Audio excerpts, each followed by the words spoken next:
आनंद लें, ये मैं आपसे निवेदन करूंगा कि थोड़ी देर में कार्यक्रम हम लोग समाप्त करेंगे। नारायण, जो महापुरुषों ने मेरे बारे में कहा, सच में ये बड़े तपस्वी हमारे परम श्रद्धेय स्वामी मुक्तानंद जी महाराज, इन्होंने भी गंगोत्री में रह करके बहुत साधनाएं की है और घायल की गति घायल जानी। जो घायल होता है ना वही घायल की गति जान सकता है, दूसरा नहीं बता सकता। जो घायल ही नहीं हुआ वो क्या घायल के बारे में बताएगा? जिसने गुड़ का स्वाद ही नहीं चखा है वो क्या गुड़ के बारे में बताएगा?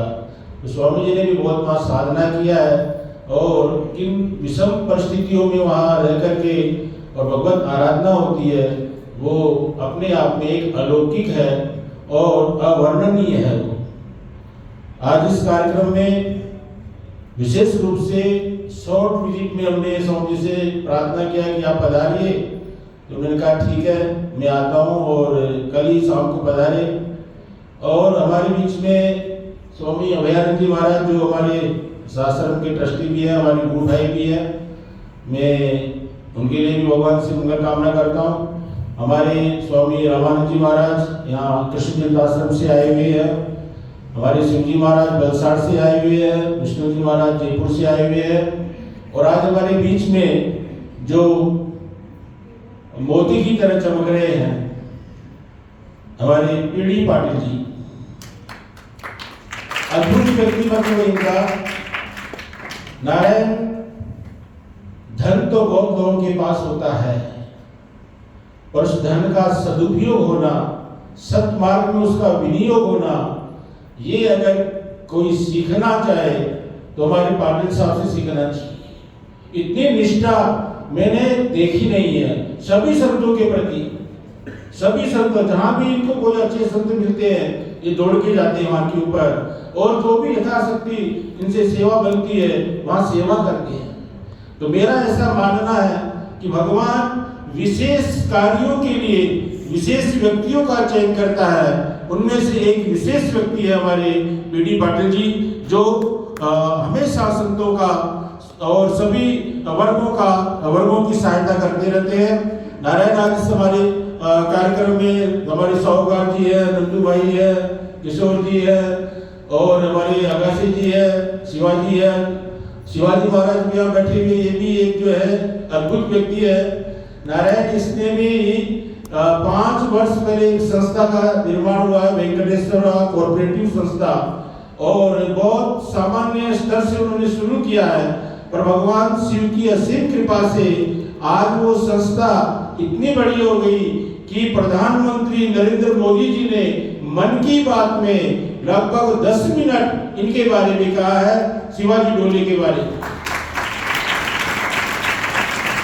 एक आदिवासी व्यक्ति जो एक झोंपड़ी से निकला हुआ व्यक्ति है और किस तरह से सुगंध फैला रहा है आज पूरे भारत के अंदर, ये अपने आप में बहुत अद्भुत है। मैं तो इनसे कहा करता हूँ, पहले आर्मी में थे, जवान थे, किसानों को जोड़ करके और उन्होंने एक संस्था बनाई वेंकटेश्वर कोऑपरेटिव संस्था, और अभी आने वाली 24 तारीख को हमारे भारत के गृह मंत्री अमित शाह वहां के ऊपर आ रहे हैं, संस्था के अंदर विजिट दे रहे हैं। ये भी एक अपने आप में बहुत अद्भुत घटना वहां के ऊपर होने वाली है। भगवान से खूब इनके लिए मंगल कामना करता हूँ। हमारा तो जैसे जय जवान, जय किसान, जय विज्ञान, जय अनुसंधान, तो हमने एक नारा दिया हुआ, शिवा की फौज करेगी मौज। जो भगवान, जैसे हमारा एक वाक्य है, मेरे सिवा कुछ नहीं तेरे सिवा, तो जो भगवान शिव का हो जाता है तो नारायण उसको उसके लिए फिर जीवन में कुछ सोचने की आवश्यकता ही नहीं है। ये प्रत्यक्ष उदाहरण आपके सामने में बैठा हुआ हूं।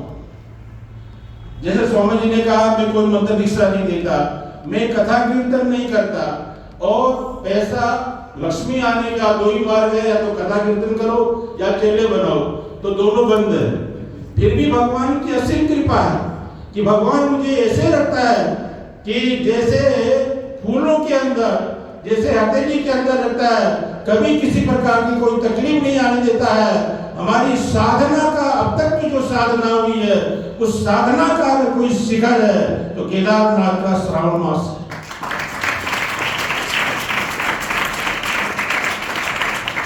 आप जानते हैं भगवान कितना ध्यान रखते हैं। एक बात उनके आगे आप समर्पित हो जाते हैं। वो क्या करते हैं देखिए आपके लिए, इस बालक के लिए क्या किया उन्होंने। बालक के मन में संकल्प आया कि वहां रहकर के अनुष्ठान करेंगे, और अनुष्ठान भी ऐसा जो लोग कहते हैं कि ना हुआ है ना होगा स्वामी जी ऐसा अनुष्ठान, अद्भुत अनुष्ठान वहां के ऊपर हुआ। और बाबा की इतनी असीम कृपा रही, इतनी असीम कृपा रही, कहा बेटे अब तुम्हारे और हमारे बीच में कोई नहीं आएगा, मैं रास्ता ही बंद कर देता हूं, और 1.25 महीने तक केदारनाथ के अंदर कोई नहीं आया। ऐसा जल प्रलय हुआ, ऐसा बादल फटा केदारनाथ से 3 किलोमीटर आगे कि रास्ता ही बाबा ने बंद कर दिया। बोले बेटा जितनी पूजा करना हो उतना पूजा कर, जितना तुम्हें चढ़ाना हो उतना तुम मेरे को अर्पण कर, और निश्चित रूप से ये भगवान की असीम कृपा है। ये कोई सोच नहीं सकता है, कोई इसको बता नहीं सकता है। आप जाइए केदारनाथ, 1 मिनट में तो बाहर निकाल देते हैं, और जब मई जून का सीजन होता है तो अंदर प्रवेश ही नहीं मिलता है, बाहर से दर्शन होता है। आप सोचिए श्रावण महीना जो भगवान शिव का सबसे प्रिय महीना है, आप किसी गली के मंदिर में, चाहे किसी शहर के मंदिर में आप जाइए, वहां भी आपको भीड़ मिलेगी। आप चाहें कि मैं 8 घंटा 5 घंटा बैठ करके आप कुछ अर्पण करूं तो मुश्किल है, संभव नहीं है। पर भगवान श्री केदारनाथ जी ने ऐसी असीम कृपा किया, ऐसा आशीर्वाद दिया कि नारायण वो मेरे जीवन की साधना का शिखर है, शिखर है, शिखर है, मैं भूल नहीं सकता। और जो अनुभूति हुई है, जो वहां आनंद मिला है नारायण, हमारे साथ में आकाश था, प्रहलाद था, किसी का सिर नहीं दर्द हुआ, कोई बीमार नहीं हुआ, नहीं उस विषम परिस्थिति में रहा। हमारे पाटिल साहब वहाँ 1 रात रहे, बड़ी स्थितियां, वहाँ पे कोई साधन नहीं है तो तकलीफ हो ही जाती है, ऑक्सीजन कम हो जाता है रात में तो लोगों को तकलीफ होती है। पर भगवान जब कृपा करते हैं, मुकम करोति वाचालम पंगुम लंघयते गिरिम यत् कृपा तमहं वंदे परमानंद माधवम। जब भगवान कृपा करता है तो गूंगा बोलने लगता है, लंगड़ा जो व्यक्ति है वो छलांगे मारने लगता है। जब उसकी कृपा होती है नारायण तो जीवन में बहुत कुछ होने लगता है, बहुत कुछ होने लगता है। और उसका प्रत्यक्ष उदाहरण ये बालक आपके पास सामने बैठा है, जमीन पे कम रहता है, हवा में ज्यादा रहता है। आपको एक और बात बताता हूं, ये भगवान की कृपा बता रहा हूं कि आप लोगों को मालूम होना चाहिए, इस आधुनिक युग के अंदर, इस यंत्र युग में 4 धाम की यात्रा 1 दिन में करने का श्रेय अगर भगवान ने किसी को दिया है तो नारायण इस शरीर को दिया। 1 दिन में 4 धाम ये संभव नहीं है, सोच भी नहीं सकती कोई। मैं केदारनाथ में था, प्रणब मुखर्जी राष्ट्रपति थे, फाटा से उनको केदारनाथ आना था, केवल 3 मिनट लगता, 3-4 मिनट फाटा से केदारनाथ आने में। 3 बार उनका हेलीकॉप्टर नीचे से उड़ता है, बीच में एक रामबाड़ा एक जगह होती है, वहां से बादल निकलता है और रास्ता बंद कर देता है। 3 बार आए केदारनाथ पर दर्शन नहीं हुआ, लौट के वापस चले गए, और जब 1 महीना बाद आए तब केदारनाथ को उनके दर्शन दिए। आप सोचिए, चाहे राष्ट्रपति हो चाहे प्रधानमंत्री हो, क्योंकि बिग बॉस तो वहां बैठे हुए हैं, सारा मैनेजमेंट तो उनके पास है, जब तक उनकी कृपा नहीं होगी तब तक कोई वहां पहुंच नहीं सकता है। इसलिए जीवन के अंदर इतना आप मान करके चलिए, जिस तरह आप परिवार को चाहते हैं, जिस तरह आप अपने यार दोस्तों को चाहते हैं, उससे अगर 10% भी अगर आपने ईश्वर को चाह लिया तो निश्चित रूप से आपके जीवन का कल्याण हो जाएगा। आपके लिए हर चीज के लिए टाइम है, पर किसी भगवान के यहाँ जाना हो तो बोलते हैं बुलावा नहीं आया। आपने सुना होगा, चलो वैष्णो देवी चलना, बोले बुलावा नहीं आया। मैंने कहा वाह भाई तू बहुत बड़ा आदमी है, माता जी तुमको SMS करेगी, WhatsApp करेगी कि मैं अभी खाली बैठी हूँ, तुम आ जाओ। आप अमेरिका घूम के आते हो बुलावा आता है, यूरोप घूम के आते हैं बुलावा आता है, पर कहीं मंदिर में जाना हो तो बोलते हैं बुलावा नहीं आया। हमारे यहाँ कामता प्रसाद जी थे, जहाँ करेंसी नोट प्रेस उसके मालिक जीएम थे, वो जनरल मैनेजर थे, मेरे पास आए, मैंने उनको माता जी का प्रसाद दिया। उन्होंने कहा कि स्वामी जी बुलावा नहीं आया इसलिए हम वैष्णो देवी नहीं जा पाए। मैंने कहा आप तो बहुत बड़े आदमी है, वो आपको बुलावा भेजेगी तब आप जाएंगे। मैंने कहा ये आपकी कायरता है, आप टिकट कटाइए, उसकी चौखट से जब आप वापस आएंगे तब मैं मानूंगा कि बुलावा नहीं आया। आप जब घर बैठे बैठे बोलेंगे बुलावा नहीं आया, बुलावा नहीं आया, तो याद रखना कभी बुलावा आएगा भी नहीं। आप टिकट कटाइए, उसकी चौखट तक जाइए, उस चौखट से जब वापस आएंगे तब मैं मानूंगा कि बुलावा नहीं आया। दूसरे दिन वो व्यक्ति बंबई गए, हवाई जहाज का टिकट लिया, दर्शन करके माता जी के दर्शन करके वापस आए और मेरे से कहा स्वामी जी मैं कान पकड़ता हूँ, आज के बाद कभी नहीं बोलूंगा कि बुलावा नहीं आया, बुलावा आएगा तब जाएंगे। ये हमारी कमजोरी को हम ढांक देते हैं, क्योंकि हमारा स्वभाव होता है अच्छा अच्छा किसने किया, स्वामी जी ने किया, खराब किसने किया, बोले भगवान ने किया। अच्छा अच्छा तो हम अपने ले लेते हैं और खराब जो भी होता है तो हम भगवान पे डालते हैं और भगवान से कहते हैं भगवान हमने तुम्हारा क्या बिगाड़ा था। अरे हमारी कोई औकात है तो हम भगवान का बिगाड़ सकते हैं, हम कुछ भी नहीं बिगाड़ सकते भगवान का। तो नारायण सर्वतोभावेन समर्पित होकर के और उनको पुकारिए, न जानामि योगम जपम नैव पूजाम, न जानामि योगम जपम नैव पूजाम, न दोहं सदा सर्वदा संबुद्धुभ्यां जरा जन्म दुःखो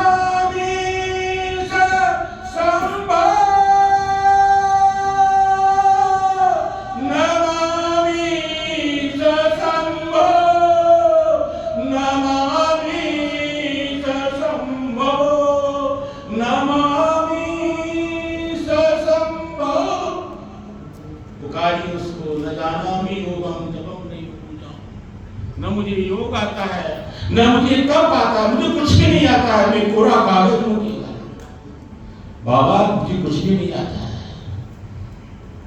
न तो हम सदा सर्वदा संबुद्धुभ्यां, मैंने कभी ये प्रयास भी नहीं किया आपको प्रसन्न करने का।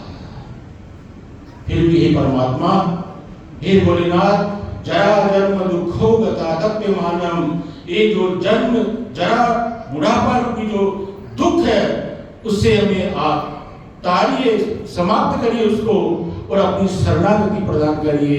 तो नारायण खूब भगवान को प्रेम से पुकारे, निश्चित रूप से भगवान सुनते हैं। और मैं यही करना चाहूँगा, जब भी जीवन में समय मिले भगवत आराधना करें, भगवान के साथ में संबंध बनाए। देखिए भगवान के साथ संबंध बनाएंगे कभी जीवन में कोई तकलीफ नहीं होगी और संसार के संबंध तो आते जाते रहेंगे, संसार का तो स्वभाव ही है। किसी ने बहुत अच्छी बात कही है, इस हिर्सो हवस की दुनिया में, इस हिर्सो हवस की दुनिया में अपनाया पराया कोई नहीं।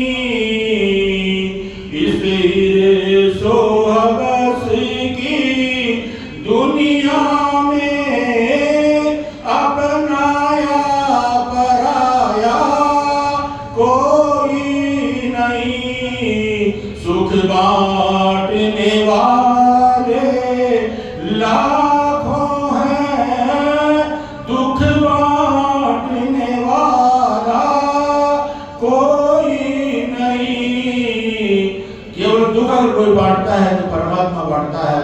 आशीर्वाद बांटता है, उसको आप पुकारिए, देखिए कितनी वो आपकी मदद करता है, कितना आपसे वो प्रेम करता है। केवल उसके आगे बैठ करके और उसका स्मरण करिए, उसको पुकारिए, निश्चित रूप से वो आएगा और हमारी रक्षा करता है, करता रहेगा। हमारे आत्मा में कई बार ऐसे अनुभव होते हैं कि हमारा ऐसा समय आता है कभी-कभी कि आखिरी एपिसोड है जीवन का, अभी मृत्यु निश्चित है। अभी की घटना मेरे साथ जो यमुनोत्री में हुई नारायण, मैं लगभग 2.5 महीने से यहाँ पे अभी विश्राम कर रहा हूँ। मेरे पैर में चोट लगी थी, मैं गिर गया था यमुनोत्री के अंदर, और मैं जिस तरह गिरा था वहां के ऊपर, अगर कोई दूसरा होता नारायण तो उसको स्ट्रेचर के ऊपर लेके आते और शायद पता नहीं क्या होता, मैं कुछ कह नहीं सकता। पर भगवान ने साक्षात जैसे गोदी में आकर के और मेरे को उठा लिया और मेरे को बहुत उन्होंने बचाया, बहुत बचाया। नहीं तो सीधा खाई के अंदर गोविंदाए नमो नमः। तो परमात्मा तो बहुत रक्षा करता है। ये जो पीड़ा भी, जो दुख भी दिया है नारायण, उसके पीछे भी कोई बहुत बड़ा हेतु है, बहुत बड़ा कोई है, हम तो जानते नहीं है क्योंकि इतनी हमारी बुद्धि काम नहीं करती है। पर कोई न हेतु इसके पीछे होगा कि 2.5-3 महीने से हमको एक जगह रोक करके रखा परमात्मा ने कि बेटा अब तुम विश्राम करो, अभी कहीं नहीं जाना है। तो देखो नारायण, जब दूसरे को दुख आता है तो लोग बोलते हैं कि उसके कर्मों की सजा मिल रही है, और जब हमारे पर दुख आता है तो लोग कहते हैं कि भगवान हमारी परीक्षा ले रहा है। अरे वाह भाई वाह, दूसरे के कर्मों की सजा जो है वो यह है कि अपनी कर्म की सजा ले रहा है, और अपनी जो सजा है वो भगवान परीक्षा ले रहा है, ऐसा नहीं है। तो नारायण भगवान सब पे कृपा करे, सबकी मनोकामना पूर्ण करें। मैं भगवान से सबके लिए खूब मंगल कामना करता हूँ। बहुत देर हो गई है, उसके लिए क्षमा चाहता हूँ। ओम शांति शांति शांति शांति शांति।